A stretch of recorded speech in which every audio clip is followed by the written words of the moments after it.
Hi, this is Carl from Web Courses Bangkok, and this is the Beginner's Web Design Basic Photoshop Series, Lesson 1. After this screencast, you'll know how to open a new document and know the settings that you need to set up before you start designing in Photoshop. So let's have a look at that now. We'll start off by opening up Photoshop and just going to File and New. This is the new document screen, and it's got a lot of information on there, very useful.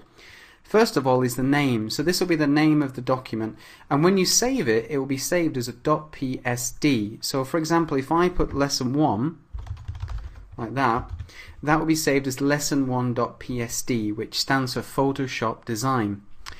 We've got presets here. Now the presets are actually very useful for us web designers because we have a web preset here, especially on CS5.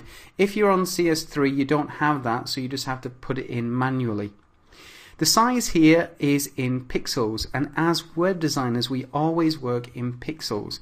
Generally Photoshop is defaulted to centimeters, so you might need to change that later. So for now we're just going to go to size 1024 by 768.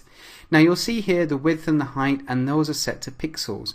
Now you can change these if you're doing things like print design or photography. It might be on centimeters or inches, but like I said, we're web designers and we work in pixels.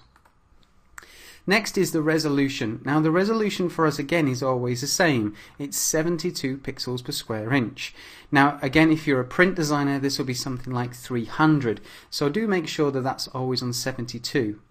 And then lastly, you've got the background contents, and that just means that when you actually start the document, what will it have in the background? And these can be things like transparent or even a background color, which you can choose.